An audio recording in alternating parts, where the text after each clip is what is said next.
Stock మార్కెట్లో కొన్నిసార్లు అద్భుతాలు జరుగుతూ ఉంటాయి. అలాంటి అద్భుతం ఒకటి ఇప్పుడు నేను మీకు చెప్పబోతున్నాను. అదేమిటంటే 2020 జాన్ నుంచి మార్చి వరకు ఆ 3 నెలల పాటు ఒక ఫారిన్ ఇన్వెస్టర్ తన దగ్గర ఉన్న ఒక అన్లిస్టెడ్ స్టాక్ ని ఒక ఇండియన్ ఇన్వెస్టర్ కి అమ్మేశాడు. మనందరికీ తెలుసు, మార్చి తర్వాత 2020 మార్చి తర్వాత కోవిడ్ వచ్చింది. కోవిడ్ రాగానే ఏమైంది, ఆ స్టాక్ నేల చూపులు చూసింది. అదొక్కటే కాదు, ఇండియన్ మార్కెట్స్ లో ఉన్న అన్ని స్టాక్స్ నేల చూపులు చూశాయి. ఆ మాటకొస్తే ప్రపంచవ్యాప్తంగా ఉన్న మార్కెట్స్ అన్ని కూడా కుదేలైపోయాయి. రైట్? ఆ ఫారిన్ ఇన్వెస్టర్ చంకలు గుద్దుకుని ఉంటాడు, భలే టైంకి అమ్మేసి ఎగ్జిట్ అయిపోయాము, లాభాలు చేసుకున్నాం కదా అని. కానీ ఆ స్టాక్ కొన్న వ్యక్తి కించిత్ కూడా బాధపడలేదు సరికదా. తన దగ్గర రూపాయి ఉన్నప్పుడల్లా తిరిగి ఆ స్టాక్ను కొంటూ వచ్చాడు. కట్ చేస్తే ఇప్పటికి 5 ఏళ్ళు అయింది కదా. ఇప్పుడు ఆ స్టాక్ వర్త్ ఎంత తెలుసా? తన దగ్గర 9,340 కోట్ల రూపాయలకు పైనే. 3.91 కోట్ల షేర్లను అక్యుములేట్ చేశాడు అతను.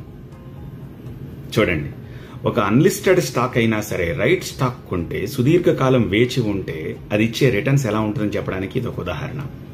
ఇంతకీ ఆ స్టాక్ ఏంటి? అది కొన్నదెవరు? ఇదేగా మీరు ఆలోచిస్తున్నది. ఎస్, నేషనల్ స్టాక్ ఎక్స్చేంజ్ అనే ఆ అన్లిస్టెడ్ స్టాక్ ని రాధాకిషన్ దమాని, డీమార్ట్, మనందరికీ తెలుసు డీమార్ట్ సూపర్ మార్కెట్ ఉంది కదా, దాని అధినేత ఆయన కొన్నారు.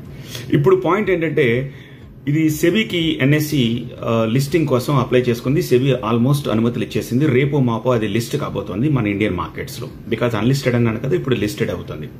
ఒకవేళ లిస్టెడ్ అయితే, లిస్టింగ్ అవ్వగానే కూడా చాలా మంది ఆ స్టాక్ ను కొనడానికి ఇంట్రెస్ట్ చూపిస్తారు కాబట్టి ప్రీమియంలో అది లిస్ట్ అవుతుంది.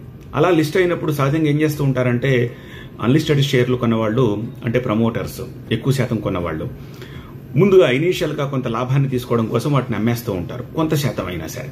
కానీ రాధాకిషన్ దమానికి అది అమ్మాల్సిన అవసరమే లేదు.